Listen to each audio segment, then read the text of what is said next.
Hello and welcome to Partners and Crime. I'm Roger and this is Poppy.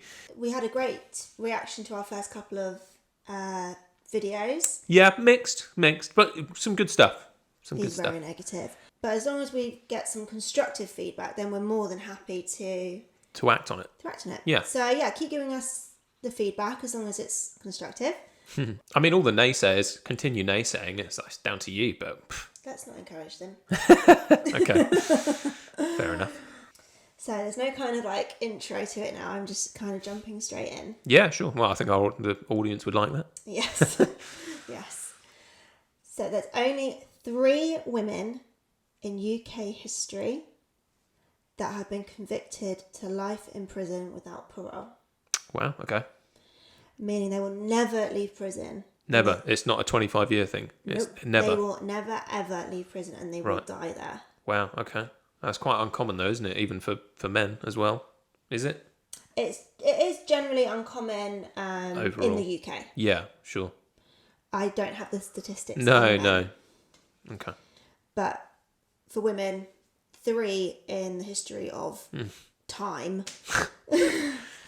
Yeah. It's quite a long time. It's quite a lot of time, yeah.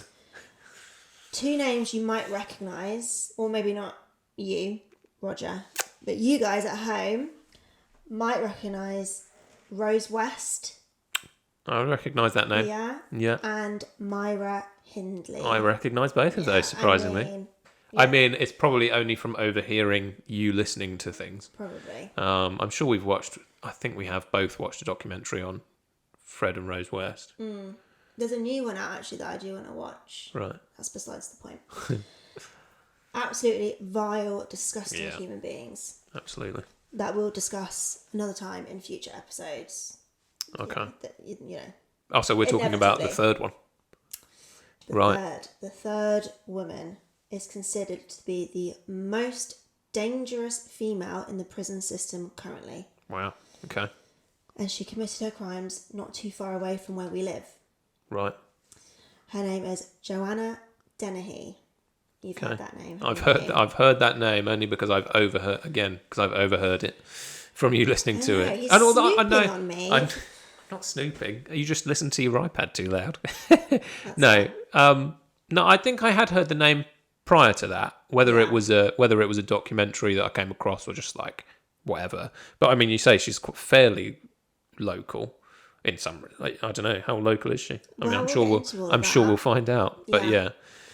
So I mean, she's like infamous. Right. So it would be, especially outside, it would be hard living in the UK, right, to not have heard her name. I feel. Yeah. Obviously, I'm fair. Deep in the true crime community, so outside of it, we'll see. I guess very deep. But basically, she's a nasty piece of work. Yeah. As you can imagine, deemed the most dangerous female in prison. Must have done something. And just thank God she will never be released from prison. Right. Because if I were to bump into her, I would be scared. Maybe not me, but maybe you would be. You understand what I mean? Yeah. Okay. But how did she get there? What horrific crimes did she commit to get thrown into prison? You know, and then the key chucked away. Yeah. You know. What was it? What did she have to do? Right. Tell me. That's what you're going to find out. That's what I'm here for. So, we're going to start from the beginning, because that's usually where it all kind of starts, doesn't it? So, we're going to start from when she was a child. She was born in August 1982 and grew up in a village called Redbourne, which is near St Albans. Wow, yeah, it's not far away from us. Yeah, about an hour away. Yeah. In Hertfordshire. She had brown hair, blue eyes with freckles, and is, by all accounts, quite cute and sweet looking. She grew up in a secure and happy home with loving parents. Her mum is Kathleen, and she was a shop manager, and her dad, Kevin, worked in private security. Sorry, I couldn't get that word out. Her parents described her as a smart and pretty girl. She shared a bunk bed with her younger sister, Maria. They played dolls together, made up their own language, and loved playing dress up. Right. Joanna played netball and hockey at school, and in her early teens she was described as butter wouldn't melt in her mouth. Okay. One of those sayings. Yes, which I only just recently learned the full Right. saying. Butter wouldn't melt, that's all I ever heard. And then recently, I learned the rest of it. Anyway, not important. They had high hopes that she was going to become a lawyer when she was older, and we'll soon learn that it's a good thing she didn't. Okay. Because God knows what she would have ended up doing if she gained any kind of power. Right, well. So, she sounds like a very typical young girl at home. You know, with her sister, having playing fun, with the, doing well at school. However, her friends saw her quite differently. Right. Vicky Greenwood, Joanna's best friend at secondary school, describes Joanna. She's a free spirit. She just didn't give a shit. She stood up for herself. She was bolshy. Okay. I think it means like bold. Yeah. Like ballsy, I suppose, as well. Ballsy. Yeah. After school, they were around 14 years old. They would go down to their local park to smoke cigarettes, mess around on the swings, hide from their parents, and would drink alcohol from time to time. Okay. Well, it doesn't sound terribly far from a lot of teenage No, and this existence. was like early 90s as well, so they had probably a lot more freedom than you would right now.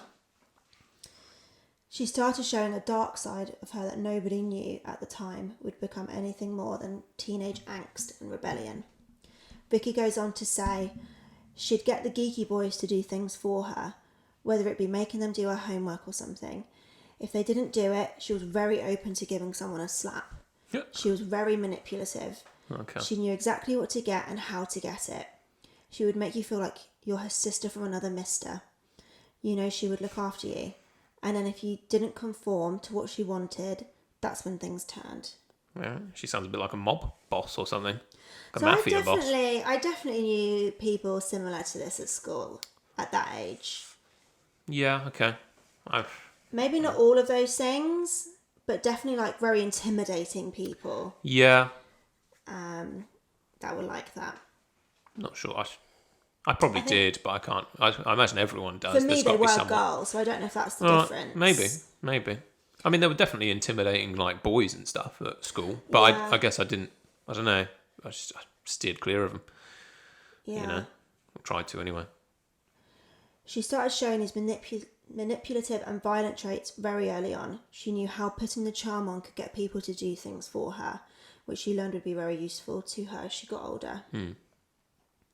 Another girl from Joanna's school was Marika. I think I'm saying it right. Marika, who was friends with her until Dennehy turned on her and started bullying her. Marika explains, Joanna would say, when you leave school, I'm going to wait for you in this place and then you're going to get what's coming to you. I was always fearful of walking home. If she said that she would be waiting for me somewhere, then I'd make sure I just went a different way, even if it took me longer, just so I didn't have to walk past that place. There was always that fear of, if I walk down that road or this road, that she might be there and I don't know what she might do. Now, I can actually kind of relate to that. In middle school, ages like between 11 to 14, I remember walking different ways home and stuff. Right. To avoid certain people, or Okay. I even I would wait at school so I didn't have to get on the bus with certain people, and then would get like the late bus and things like that. So Blimey. the stuff like that can really take a toll on you, can't it? Yeah, well, yeah. I mean, yeah. At that age. Yeah, absolutely.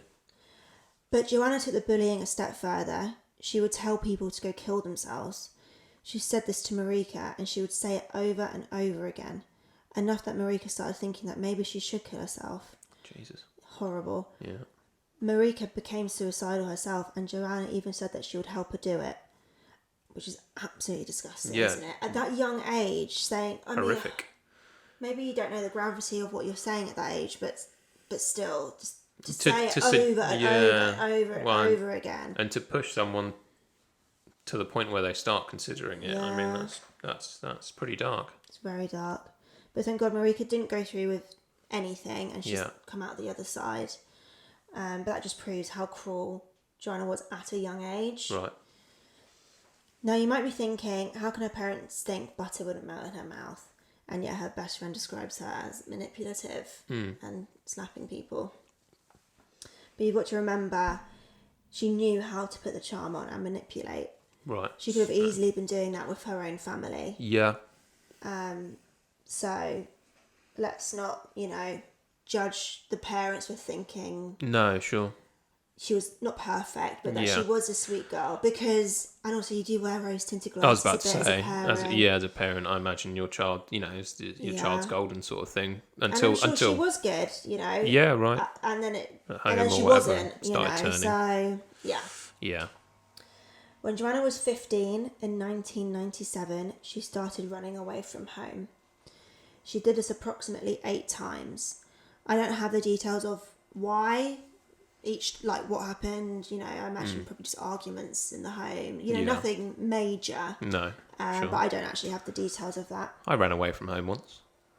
I just ran to the bushes at the end of the field because I grew up on a farm. Yeah. So I was only about, 300 feet from the house, and then I was like, it's cold, and raining. Yeah, you're not Going really an home. outdoorsy person considering you lived on a farm. Yeah. No. God, no. Around the same time she was going through this period of running away, a man named John Treanor, who was 21, was walking his German Shepherd in a local park in Redbourne. He was unemployed and lived with his parents, when a young girl came bounding over to him and declared, "I really love dogs," and patted his dog on the head. Okay. She introduced herself as Joanna Dennehy, a 15-year-old GCSE student at Roundwood Park School. That's how that's what she I know, said. it seems very formal. I'm Joanna Dennehy, she was at a job GCSE interview. student. Yeah, that was a quote. I don't know. Right, okay. That's how it was then relayed. Yeah, sure. They started talking and agreed to meet up again the next day. A relationship quickly started blossoming, and despite their age gap, Treanor was smitten by the gregarious extrovert girl. He said, "It was obvious that Jo was a bit of a free spirit, but I liked her. In fact, I loved her. She was quite normal, a little rebellious perhaps, but nothing too out of the ordinary for a teenager." Right. And he was 21. He was 21. Bit seedy, isn't it? Things progress between them, and Joanna runs away from home for the final time to be with John Treanor. They were homeless and they lived in tents, garages, train stations for a year and a half until they moved into a shared house. Okay. Now, let me just address the elephant in the room, the age gap. Right. Joanna was 15 and John was 21, which is pretty gross. Yeah. It's quite disgusting. Yeah. A 21-year-old man shouldn't be with a 15-year-old girl. No. The age of consent in the UK is 16, and in a few interviews, John Treanor has stressed that they didn't have a sexual relationship until Joanna was 16. Right. If that's true, then legally he's fine. Yeah, sure. But even then, a 21 to 22-year-old and a 16-year-old to me is still too much, and it's just gross. Yeah, Legally, fine. You're not going to go to prison if that's true. Yeah, right. But morally and stuff, it's just yucky, isn't it? Yeah. Yeah. Yeah, I'm not digging into him as he does seem to regret that decision. And I do end up kind of feeling sorry for him because he gets a lot of the blame. Yeah, sure. I mean, I suppose if she was a manipulative character, I mean, it doesn't sound like... Well, I don't know. Was he a vulnerable chap? Don't know. No? No, he's just a normal guy. Normal guy. Just because you're a normal guy don't mean you can't be vulnerable. Yeah, but there was no,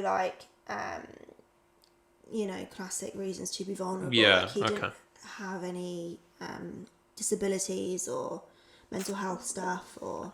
Right. Do you know what I mean? Nothing like that. But yeah, he does end up getting a lot of blame for why Joanna turned out the way she did, which personally I don't think is 100%. It's not put in the right place, the blame. Right. We'll get more into it later as you find out more information, but I just wanted to put that out there. Treanor said in an interview on This Morning, a popular UK talk show, that during this time when they were homeless, everything was fine between them. She didn't show any red flags such as violence and aggression, etc., until they moved into a shared house in Luton, where Treanor describes a time when Dennehy brought a grown man to tears just by verbally berating him. Blimey. So she was probably about 16, maybe. Yeah. or 17. 16, 17, yeah. At that A year and a age. half after, yeah. He also said actually that she thrived when they were homeless. She loved it. All right, okay. Yeah, where he hated it. Yeah. He wanted some normalcy. Right. But apparently she absolutely loved that kind of lifestyle of like kind of, I suppose like it's Some like people do.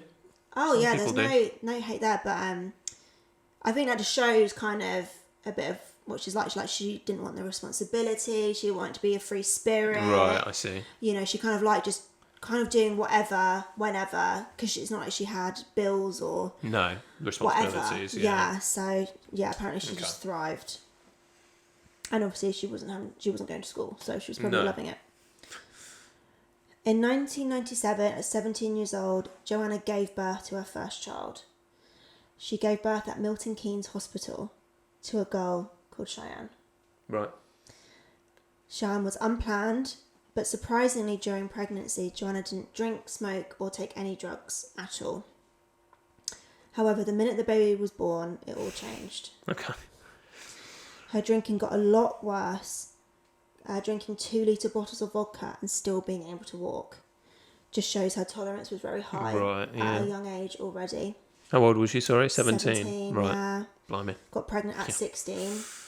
Gave birth Yeah, at 17. yeah, sure. Well, yeah, but I mean, that is surprising in itself. But yeah, being able to, you know, hold your own after how many litres of vodka, that's a bit mad, isn't it? I bet it was cheap vodka as well. Yeah, probably. Rotten. She started going out all night and would come back in the early hours or even days later and would brag to her partner, Treanor, that she had cheated on him with men and women whilst on drugs. Blimey. 5 years into the relationship, Treanor leaves Dennehy and takes their daughter with him. Okay. So that's good. Sounds about right, yeah. Dennehy then went back to her hometown and bumped into her old friend, Vicky Greenwood. Yeah, okay. I was walking down the lanes to go to my house in Redbourne and she just appeared out of nowhere. She came straight up to me with a beer bottle and smashed it on the ground in front of me and was like, well, you're effing lucky, Greenwood. I was going to put a firebomb through your letterbox today. I come to your door and everything. And I mean, that shit me up. Yeah, I bet. Yeah. Bloody hell. And like, we don't know why Joanna had that reaction. Like, Vicky didn't explain if she knew why Joanna was reacting that way. Like, why she was now suddenly angry at Vicky. But how scary would that be? Very. And just from what we've heard already from Joanna's history, like, she probably would have done it if she if she could. Yeah. If she sort of felt like it. Yeah. Yeah. I mean, like we were saying a minute ago, I mean, I think I've actually known people a bit more like that in my adult life. One of my friends called it the chaos factor. A year later, Treanor and Dennehy reunited. Yeah. Blimey. Okay. And they had a second child, another girl, in 2000. Right. Joanna was exactly the same in her second pregnancy as she was in the first. She didn't drink, smoke, or take drugs. But again, once she gave birth, she got even worse than before. Right. Well, she knows how to be responsible then, in some respect. Yeah, she has the capability of not doing those things. Yeah. And she obviously seemingly cares for the life of the child that is within her, the baby that's within her. She does, and we'll get a little bit more into that later. Okay. But it is surprising that she was like that with her pregnancies. You know, I've watched like a whole bunch of interviews with Treanor and John Treanor and going over, you know, rehashing it all and stuff like that. You know, and every time he's telling the interviewer that, they're always just like, oh, like, you know, surprised. Wouldn't expect that. Right. You know? And he was like, it's true. And, you know, he doesn't have to say that. No, of course not. No, in the sense of like making her sound better than she is, you know. But it's, you know. Treanor explains she wasn't loving towards them. She kept them at arm's length and not very affectionate. She's more about the tough play fighting, throwing them. She used to take them over to these ditches and throw stones at cars, throw them in the water and wrestle in the mud. With the kids? With the children, yeah. So a lot more kind of like hands-on in a sense of like play fighting and stuff like that. But any of like the the motherly stuff, Wasn't or there. like Yeah. the responsible parenting, like bathing them, stuff like that. Like she wasn't there for that. Right. She started self-harming with knives, and she would stick safety pins in her arms, like in a sense of like. I thought you were going to say eyes then. No, but like kind of through like that, like she'd pinch Right. it Okay, and go through it. and go through, yeah. Right, almost like a piercing. Like she I would suppose. have it all on her arm, like multiple, yeah. She became addicted to drugs and alcohol and started verbally abusing the family. She's clearly started to unravel. Right. And her and John and the children were all in the same place at this point. Yes. Yeah. Okay. Treanor was asked in an interview about taking the children away from their mother, and his response was, "She is not my children's mother. She gave birth to them. That's all she is. She's the donor. She gave them over. I don't really want my kids to have anything to do with this woman." Okay. Which is totally understandable. Yeah. Considering, yeah, absolutely. 12 years later, he finally had enough. Wow. 12 years. Yeah, he was with her for a long time. Blimey. And that was after being apart from her for 5 years, then back with her for 12 more. No, they were only Sorry. apart for a year. Oh, right. Wow. Okay. Sorry. Right. They were together for 5. Apart and then for a year. Right. Okay. From what I gathered from other interviews, she would go weeks and months without returning home. Once I think she left for a year Wow. and didn't have any contact at home. The children and Treanor had no idea where she was, whether she was alive or not. Right. And then she would just return home with black eyes and cuts all over her. Jeez. So they were together for the 12 years, Yeah. but she probably wasn't even there for like half of that. Right. Okay. Because she would just disappear. He had a theory that she would come home a bit for some normalcy. When things were getting a bit much, or maybe she'd got into trouble and needed some downtime, she would return home. But she would always inevitably leave again. Right. Treanor describes one evening in 2009, she came home drunk, sat down on the floor in front of the door, took a large knife from her boot and stabbed it into the floor, hard enough that it stood up on its own, and declared, "I wish I could kill someone." Okay. Right. Unsurprisingly, yeah, this really scared Treanor. He was worried that she might do something to the children. So the next day, without telling Dennehy, he moved hundreds of miles away to Derbyshire with the children and never saw her again. Good move. He left all their belongings, everything. Yeah. He just left. Up and left. Yeah. Well, I don't blame him. Yeah. And they never saw her again. Don't know if I said that. Yeah, he did. Joanna moved to an estate on the outskirts of Peterborough, and this is where the unfortunate events take place. It was classed as a bit of a low-income area, but a close-knit community that knew each other and spent time with each other. Yeah. Kevin Lee lived in the area and owned a housing company called Quicklet, where he would help disadvantaged people that needed somewhere to live. One day, Dennehy visited the Quicklet office in need of somewhere to stay. Kevin and his friend Paul Creed were there. She explained she had just got out of prison for murdering her father for sexually abusing her. Right. She had just got out of prison, that was true, but it was most likely for theft. Right. Okay. She did not kill her father. No. There's also no evidence that he sexually abused her either. Right. Okay. Creed instantly didn't like her and advised Lee not to let her stay in his accommodation. But Lee was more sympathetic.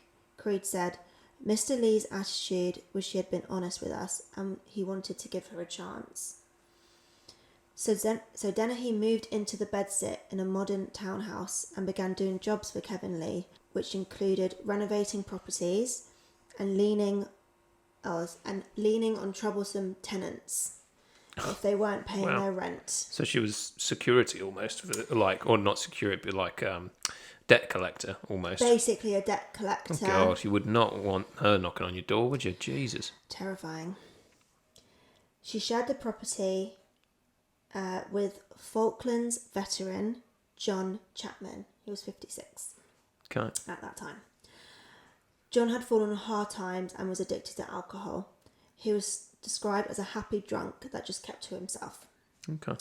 But Dennehy quickly became known around the estate as someone not to mess with. Yeah. Michelle Bowles was a neighbour of Dennehy and remembers her. Most of the time she wasn't in the house, but when she was, you knew about it. We were like, oh, better keep our mouths shut now. And a lady called Carla White also lived in a house owned by Kevin Lee. Not the same house as Dennehy. Right. A separate house. Okay. She recalls her first encounter with Dennehy. I walked into the house and Kevin was there, and he was like, this is Joe. I say, I'm Carla, pleased to meet you. She said, I don't give a fuck who you are, and put her hands around my throat. Whoa, around her Sorry, throat. it's funny not to laugh because she's just so blunt. I mean, yeah. But yeah, and put her hands around my throat. Wow, yeah. I pulled a hammer out of my bag and said... Okay. Yeah, this is the kind of area that you've got to understand. Oh, yeah, A lot of crime happens here. So, Okay. I pulled a hammer out of my bag and said, I'm a girl that's got nothing to lose, so you better make sure I don't get back up. And if I get up, you better run. Okay, fair play. Yeah, good for her. At the end of the day. And then he slowly removed her hands from my neck and walked away, which is quite ballsy. Yeah, This woman, Carla. She also remembered one guy, he was only young, she punched him, knocked him clean out, bless him. He literally packed his bags and moved out the next day. She was going around and being a nasty piece of work. But Kevin, a married man with kids, soon fell under Dennehy's spell. And they started having an affair. Oh, Kevin. I know. I don't feel like this is going to end up well for Kevin. We'll see. Yeah. Allegedly, Joanna was also funding her addictions through sex work, which could have led to her feelings of hatred and anger. She became well known by the police and was arrested on several occasions for theft, drugs, assault, possession of a blade, and owning a dangerous dog. She also funded her habits through selling stolen goods, which ultimately resulted in her getting arrested for theft and admitted to a hospital for psychiatric evaluation in February 2012. During this time, she was diagnosed with antisocial behaviour, and obsessive compulsive disorder. Okay. Yeah, which is interesting. I don't have any more information about that, which is a shame because I'd like to kind of dig into that. But Well, like her OCD. yeah, and how that was coming out in her personality and like, what was she showing? That would just be really interesting to me. Because OCD is not what everyone thinks, where they have to turn a light switch on and off 20 times. It's so much more complex than that. Of course, yeah. Joanna was spiralling further into this chaotic world of violence, drugs, and extreme sexual behaviour. Carla remembers, a guy spoke to me and said he woke up and Dennehy was carving him in his back with a knife. She said she wanted to know what it was like. Another guy said he had to punch her while they were having sex, and she would repeatedly ask him to punch her harder, harder, and harder. Jesus. Yeah. I did warn Kevin. I said, I don't know what's going on between you and this girl, mate, but you're playing with fire and you're going to get burnt. Carla continued, they, men, said it was like she drugged them, even though she hasn't, but that's what it was like. It was like she was a drug. They couldn't say no to her. Right. So that's just kind of showing you the pull. Yeah, that she sort of has. That she has on these men. Like, just all these men around her just have... Like gravitate. Drawn. They're drawn to her. 10 years ago, on the 28th of March 2013, Kevin Lee was reported missing by his wife. Right. He hadn't come home the night before, which wasn't normal. Detective Martin Brunning of the Cambridgeshire Police was head of investigation. He had a gut feeling that this missing person was more than somebody who didn't come home for tea. Police found a car belonging to Kevin Lee in Yaxley, near Peterborough, the next day, and it was completely burnt out. So it had been set on fire. Yeah. The next morning, a man was walking their dog in Newborough, which is also near Peterborough. There's lots of fields around there, and when this the dog was sniffing around, as dogs do. The dog kind of kept going back to this one spot. Right. The man walked over and saw a deceased male lying in a ditch. Jesus. He called the police and they knew immediately it was Kevin Lee. Right. After a post-mortem, it was revealed that he had died from stab wounds, and one more specifically hitting his heart. Okay. His family were informed and obviously absolutely heartbroken. Yeah. His family wrote this statement. We are devastated by Kevin's death. He was a wonderful husband, father, loving brother and son. His naturally infectious personality touched everyone who knew him. He will be hugely missed by all friends and family. I mean, it sounded like he was only ever trying to do good for people, really. I mean, with just like the from housing his stuff. business. Yeah, exactly. Yeah. It's a shame. It's It's such sad a to shame. lose people like that, you know. Yeah, it is. When police discovered Kevin Lee, he wasn't found how you would expect. He was face down in the ditch, naked from the waist down, and his top half was wearing a black sequined dress. This was obviously to humiliate poor Kevin even after he had died. This was clearly a sick individual or individuals that would get off on this type of murder. Jeremy Coyd is an expert and professor of psychiatry. He explained, the body was placed in that way to degrade him and to get excitement and pleasure from the humiliation of him even after he was dead.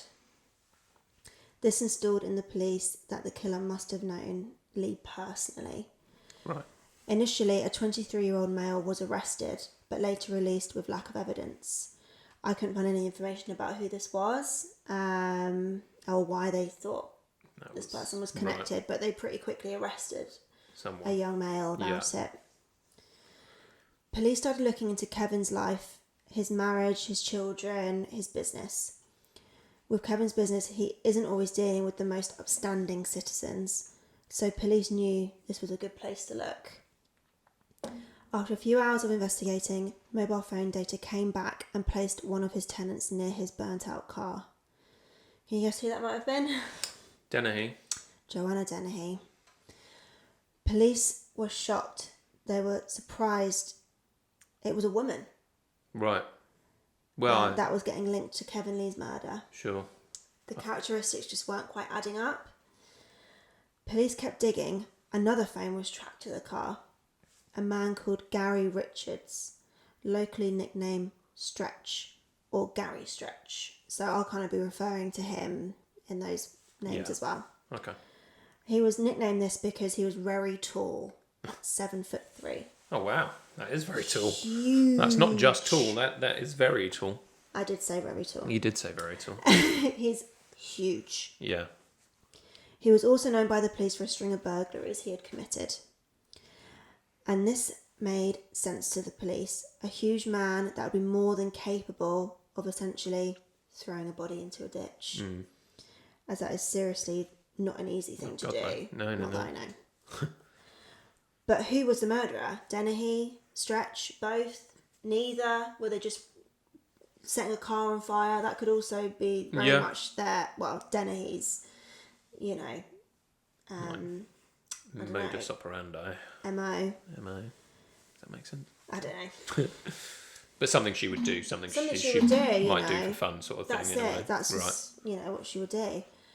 Police still weren't sure. All they knew was they were both now missing and were considered to be extremely dangerous and a big risk to the public. Yeah. A nationwide appeal was launched by the police in the hope someone would spot them and call 999.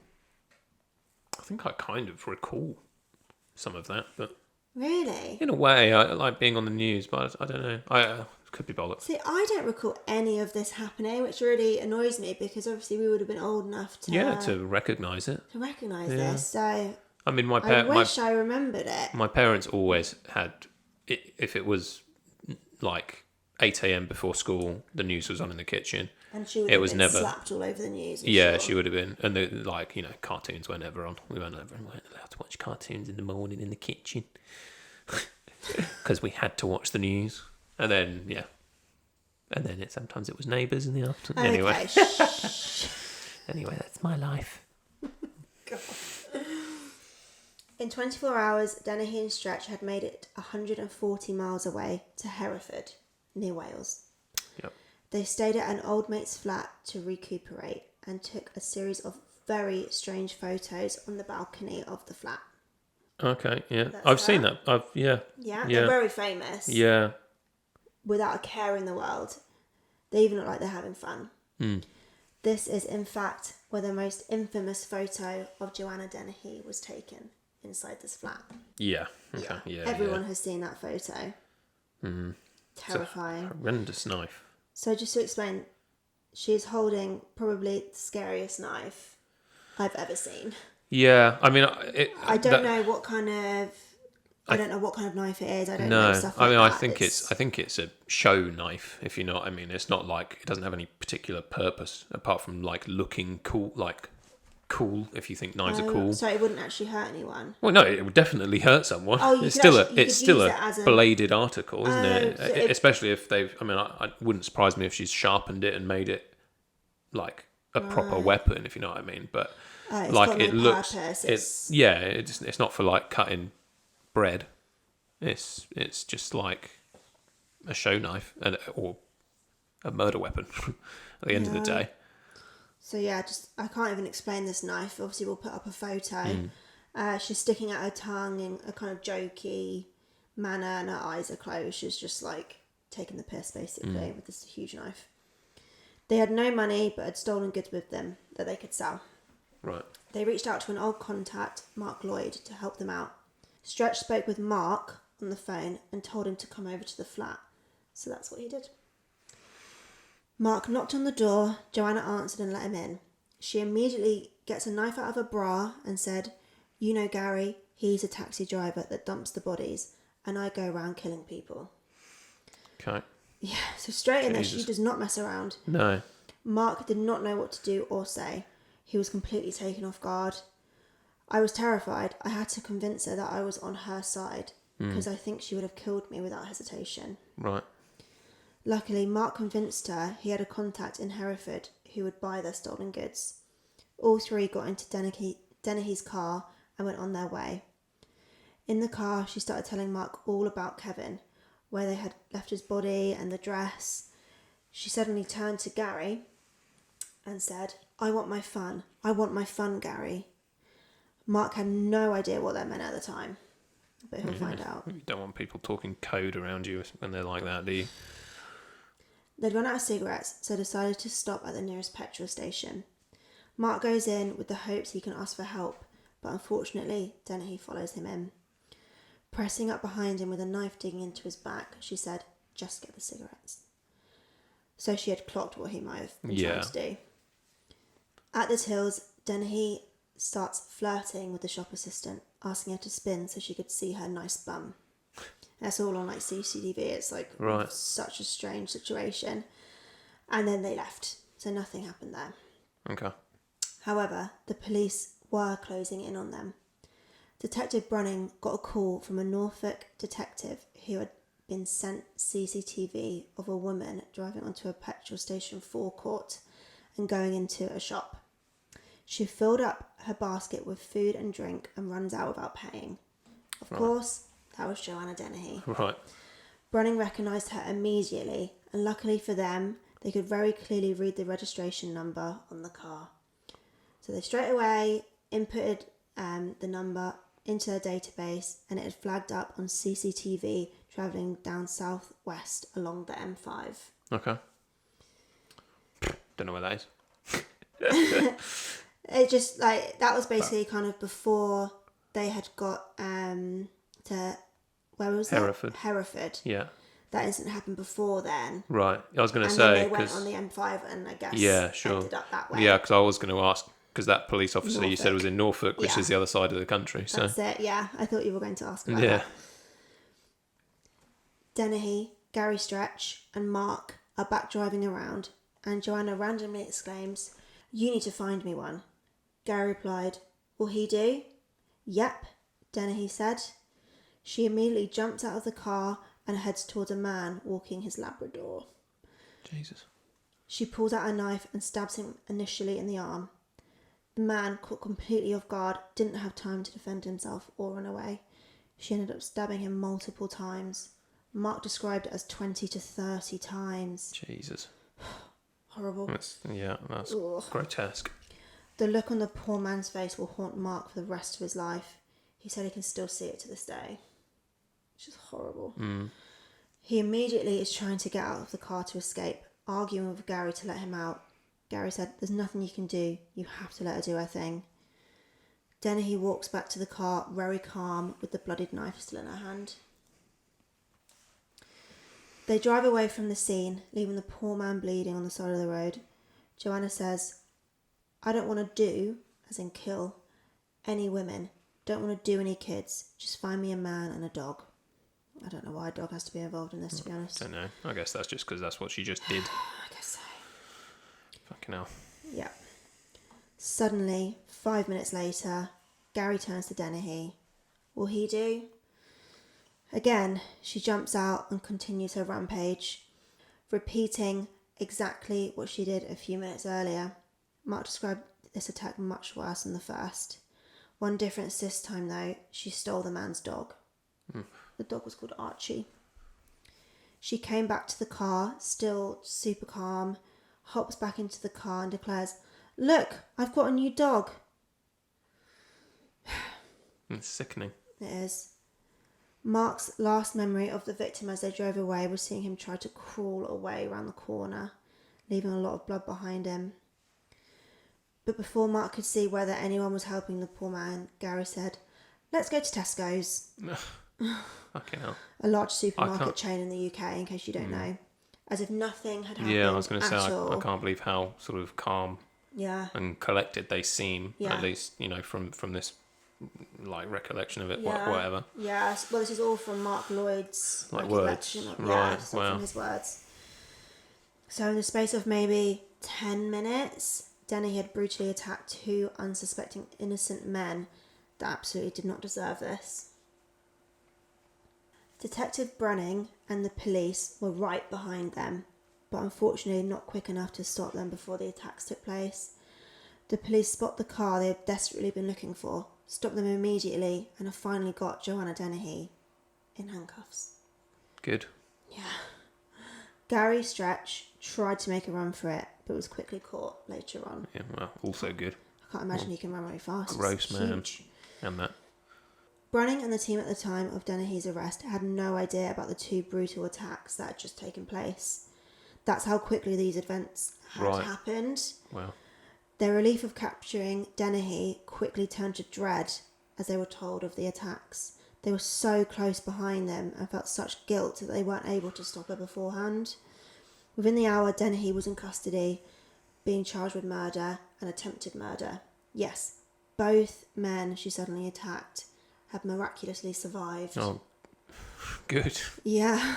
Jesus. And they're in hospital. Their names are Robin Bereza and John Rogers. So at least they survived, but with obviously long-lasting mental and physical problems.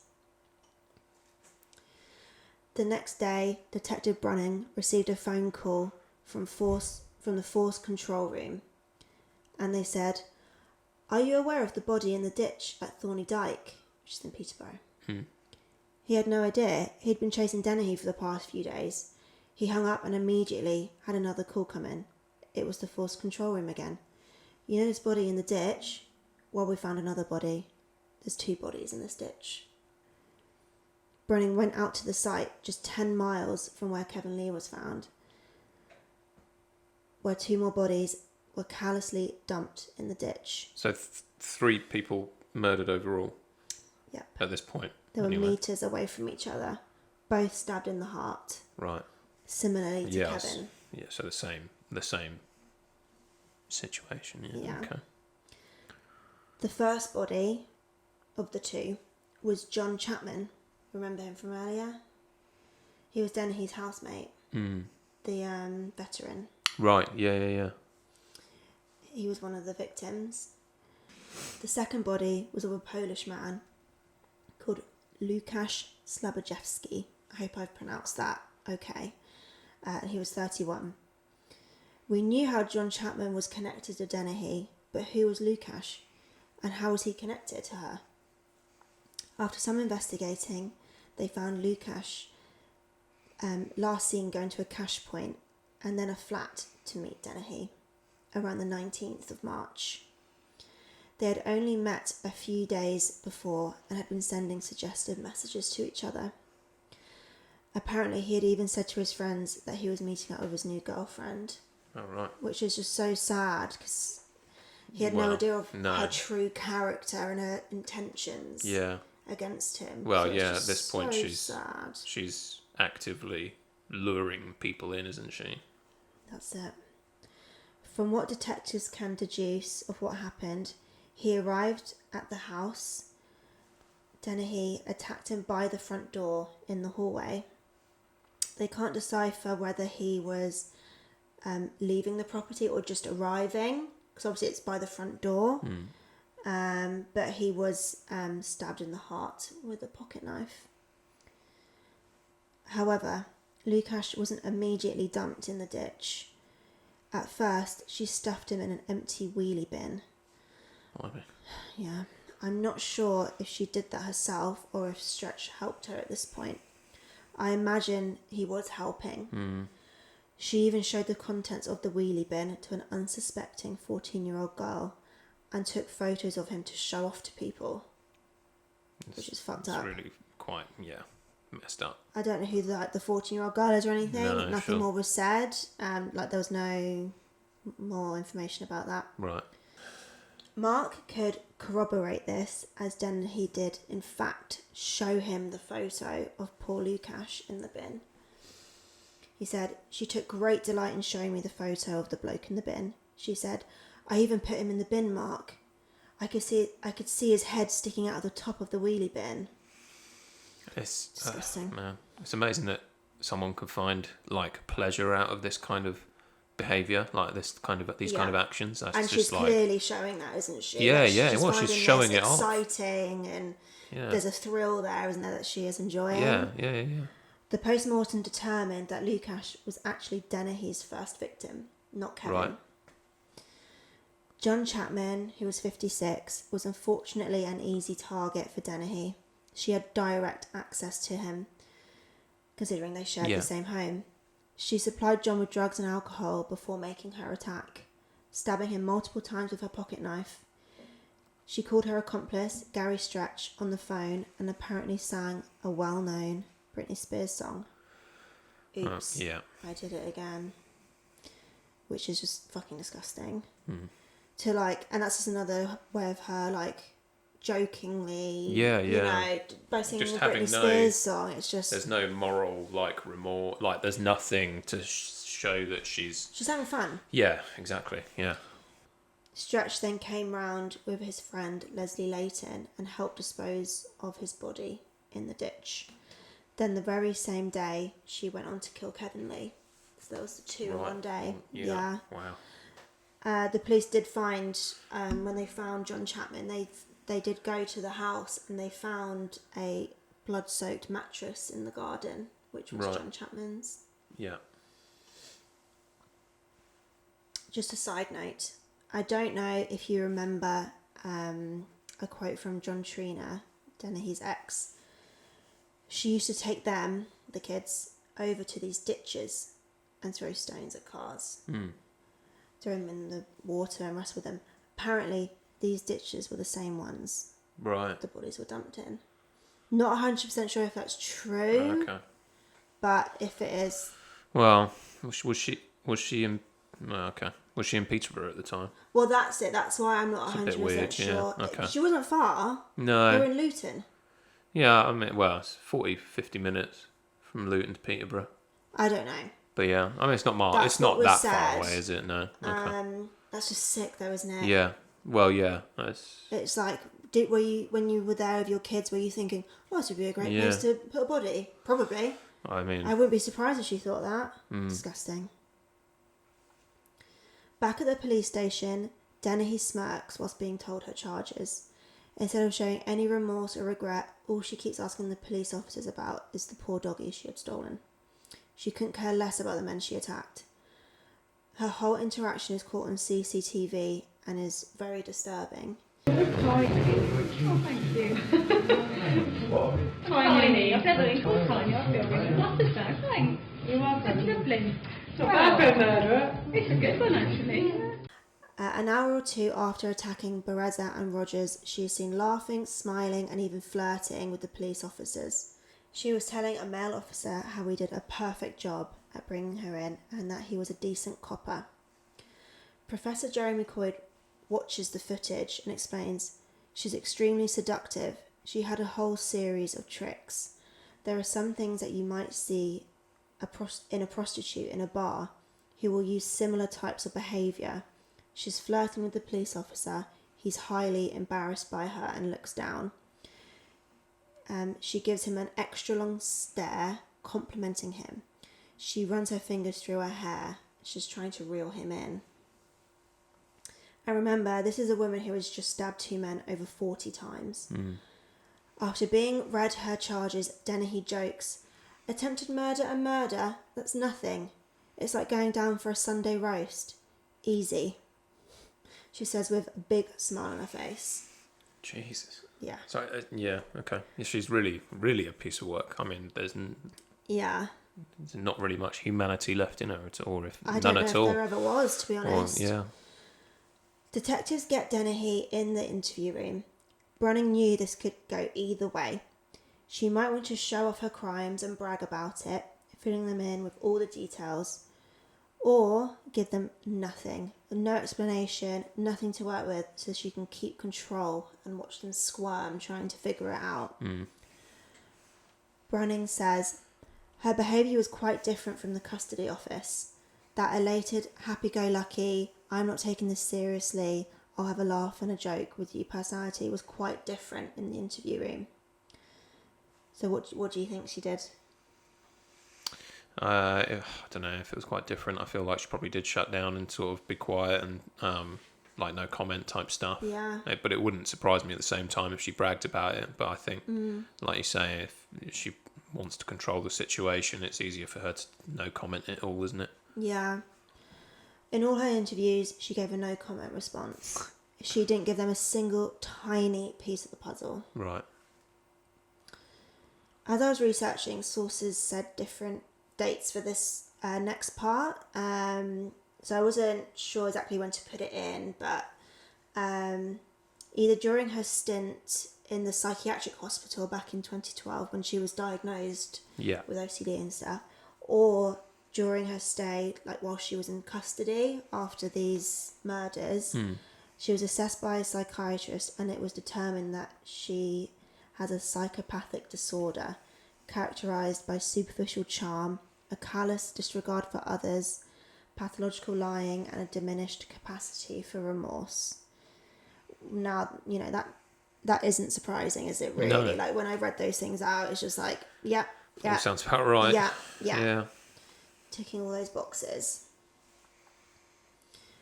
Her abusive behaviour, she has always expressed from a young age. It explains so much, but doesn't eradicate or justify the amount of pain and heartbreak that she has caused. She was also diagnosed with paraphilia sadomasochism, which basically means people with this condition, sadomasochists, experience sexual excitement from acts involving the infliction of pain, humiliation and bondage. Just going back to John Treanor, her ex, he received a lot of blame from the public and especially Dennehy's family as a reason why she became the way she did. How when she ran away with him at 15, it all went downhill. And yes, a lot did happen. You know, she'd have become addicted to drugs, drink, etc. But she was also, from what her old friends were saying, already showing aggressive tendencies, violence, manipulation, charm tactics, lack of empathy, etc. And these are all signs of psychopathy. These signs were all showing in her early teens, which is when psychopathy usually starts to become apparent. Okay. Yeah, I mean, it sounds like she was on a track to be like that anyway, doesn't it? Exactly. Psychopathy isn't something you can catch or develop suddenly. Right. Like You know, at like 56, you don't just kind of get it. Yeah. It is something you are born with. It doesn't materialise until around early teens, which is when she met Treanor and started rebelling. So it's hard to say what really led her to become this way and end up becoming this notorious murderer.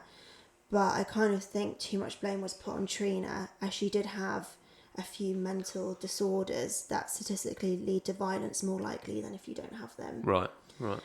Obviously, they probably didn't lead a life, you know, they weren't, I don't know, they didn't have job. I mean, Treanor did. He had a job, he looked after the kids, he was an upstanding citizen in that sense. Yeah. You know, it's not like he was addicted as well. You know, he was leaving the kids for days and weeks and months. It was all her. Yeah. So that's why I kind of think, you know, the psychopathy is the main, not the main reason, but it doesn't help. But I did start doing some research into the psychopathy of it all. So I couldn't find any information about Joanna and her diagnosis of psychopathy specifically, but I researched about the disorder as a whole. Okay. So something I didn't know about psychopathy is that it is very common. Twice as common as schizophrenia, anorexia, and bipolar disorder, which is crazy. It is equally common as autism. Right. Wow. Yeah, I know. Psychopathy is a spectrum disorder, so has different levels, low, medium, and high. Right. I'm 99.99 sure that Dennehy was a high-level psychopath. There is no denying it.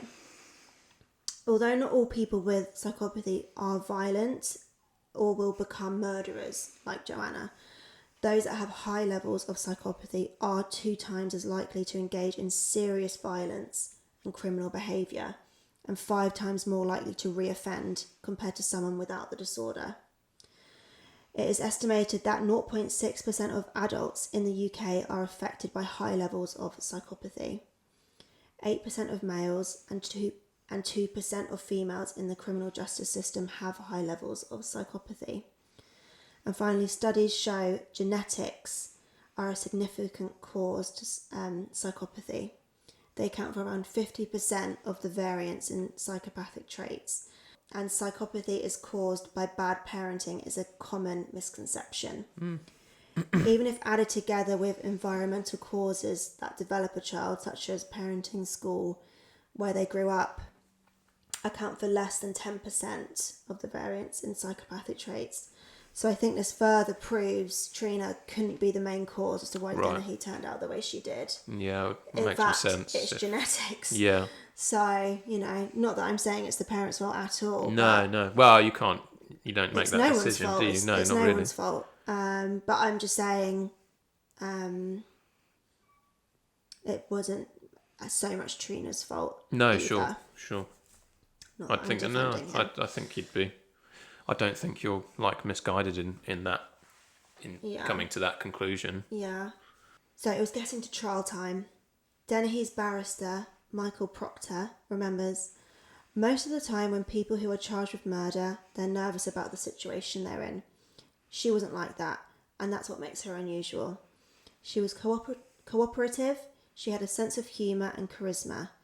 If you met this lady in a bar or in a social situation, you would think she had a personality that you were quite drawn to. Or that was my reaction. It was so unusual that I initially wondered whether I had actually gone into the cell with the right client. I hesitate to say this, it's difficult, but I think she had a magnetic pull, and I suppose I can see why men might feel drawn to her. Well, coming from her defence lawyer. Yeah. Right. That is crazy to me. Because all the men that like Dennehy has had interactions with and, you know, had this pull with have kind of been men in the same kind of circumstances as her. Like, they're kind of in that same kind of social scene. Right. Do you know what I mean? Yeah. Whereas this person isn't like an educated lawyer, you know, earning tons of money, you know, probably didn't grow up in that kind of environment. I'm assuming, I don't know for a fact. Or if they did, they're not necessarily in that position now. No, so, yeah. and yet she could still have that kind of effect. That effect on him.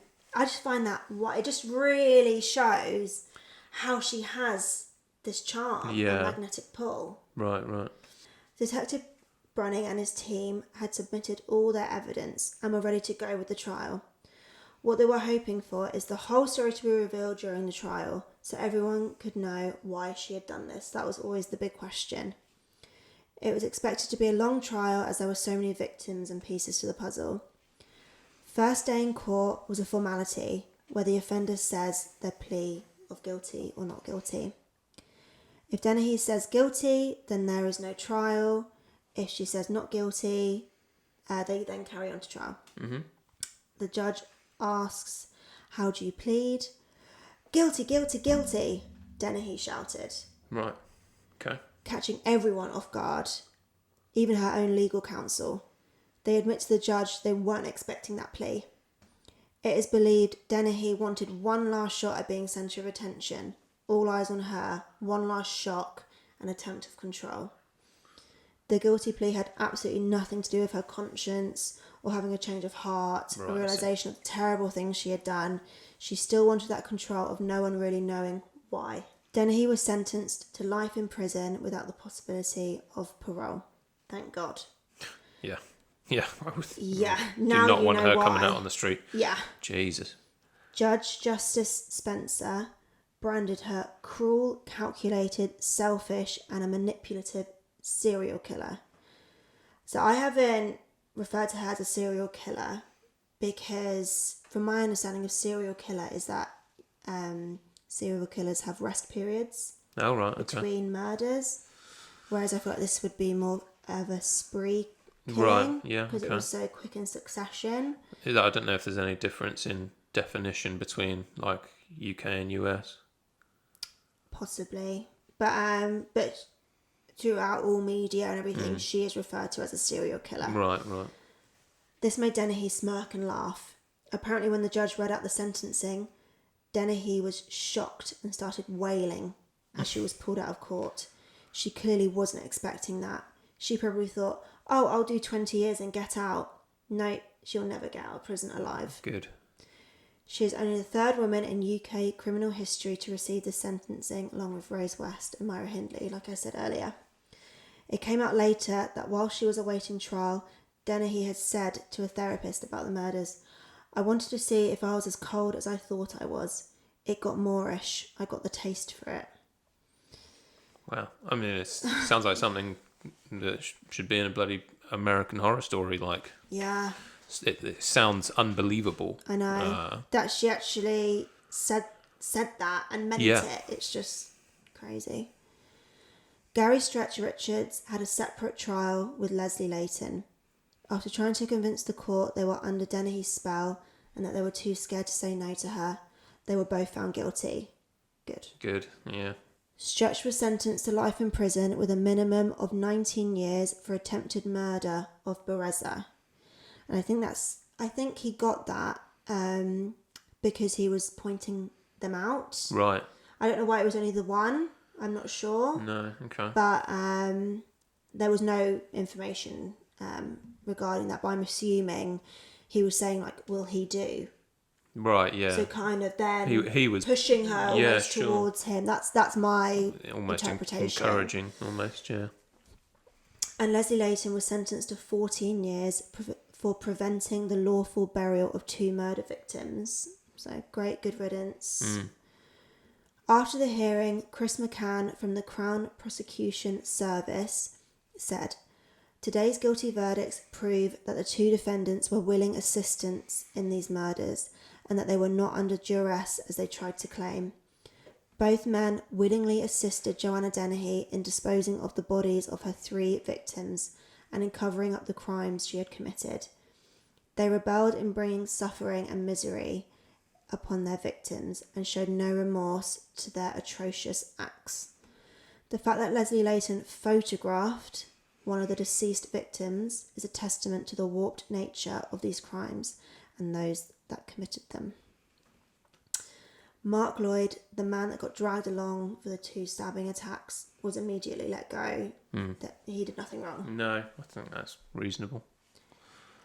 Dennehy was sent to Bronzefield Prison in Surrey, and she has had quite a colourful time whilst being incarcerated. I'm not going to go too much into detail on this, as I'm just a bit sick of giving her some airtime, really. But sure. Here's just some of the few things that she has done over the past 10 years.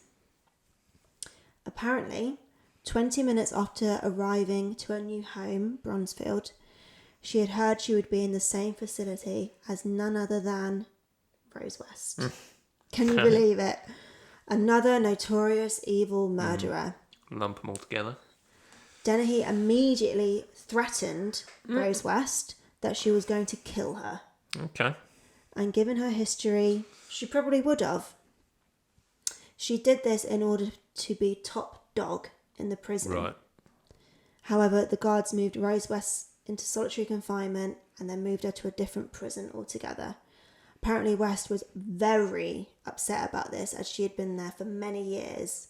But who cares how she feels? Well, yeah, a little bit, yeah. Whatever. Dennehy to this day continues with her manipulative charm, sending several men flirty letters giving intimate details of her life and teasing clues about her crimes. She plotted her escape from prison.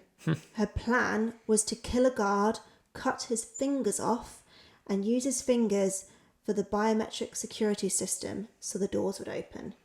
As if that would have worked. Obviously, she would have got caught before like anything would have happened, and she got caught anyway. Like she didn't even get close to starting that plan. She's had relationships with women in prison, even getting engaged once or twice, but that's it. She tried to start or did start a relationship with a guard and therefore was moved prisons. Right, okay. Lastly, I just wanted to circle back to Joanna's children. Her oldest daughter, Cheyenne, has decided to speak up over the past couple of years. She is now 23 years old and was 13 when her mum was arrested. They hadn't seen her in years, so they weren't aware of what her mum was up to at all. She was at her sleepover with friends when her dad, John Treanor, called and told her, "Your mum has killed someone." Not sure if she was actually told that bluntly. That's just how it was then reinterpreted. Resaid. Yeah. That would be incredibly traumatic to be told that at such a young age. So I'm not too sure what the thinking was there, but I'm assuming he thought she would find out one way or another anyway. But I don't know, maybe wait till she's home from the sleepover. Yeah.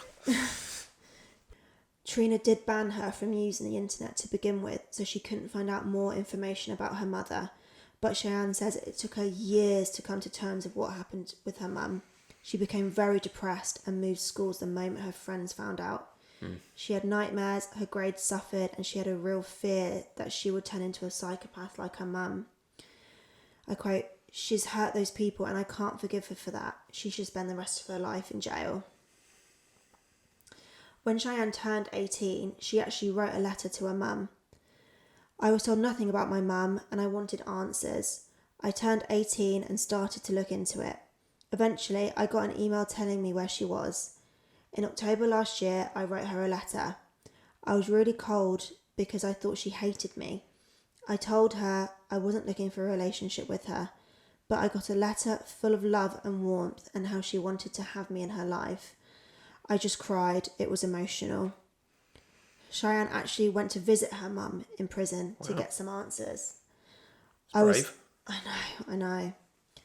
But you would, though, I think. I mean, yeah. I mean, it's you'd need answers to then yeah, to grow from it and overcome it, wouldn't you? And I suppose at least it's a controlled, sort of safe environment, or should be anyway. Oh, yeah. I was nervous and shaking. When I got into the visit hall, I had to take a double look when I saw her. She looks completely different. We were the only people in the room, apart from the guards. We sat opposite to each other. She was wearing a black t-shirt, blue jeans and boots. She's got short blonde hair and piercings in her face, one next to her eye. She looks well. That was the only time Cheyenne visited her mum, and as far as I'm aware, they don't have a relationship after the letter or the meeting. Right. And then finally, I just want to remember the victims. Lukasz Slaboszewski, John Chapman and Kevin Lee. 3 men that did not deserve to die in this terrible way and who are still sorely missed by their families and friends. And Robin Bereza and John Rogers, 2 surviving victims who are still impacted by the attack to this day. Again, neither of them deserved this callous attack, and I hope they're okay and as happy as they can be. And that's the story of Joanne Dennehy. Jesus. Nasty bitch, basically. Yeah, well, that's, I mean, that goes like above and beyond anything we've sort of discussed so far, I think, really. Yeah, took a turn, didn't it? Yeah, it's another level of just like, of criminality. Yeah. First psychopath one we've done as well. Right. Yeah.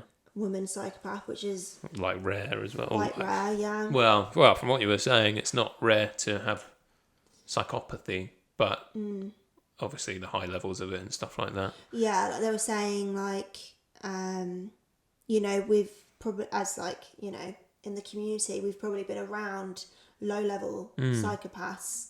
That's very common, and a lot of low and medium psychopaths are in very important jobs, like doctors, surgeons, things like that have a lot of control. Yeah, sure. And stuff like that. Like I was about to say, I wonder. You've probably got friends or had friends that have that personality. I know I've met people like that. I was about to say, I wonder how many high achieving individuals have like a medium level of psychopathy, and it's actually like beneficial almost to be like to have it. Because I mean, you need to be charming at the right times and need to know when to do it, and you need to be you do need to be sort of manipulative when it comes to like making business deals and stuff like that, don't you? Because you want the best deal for you.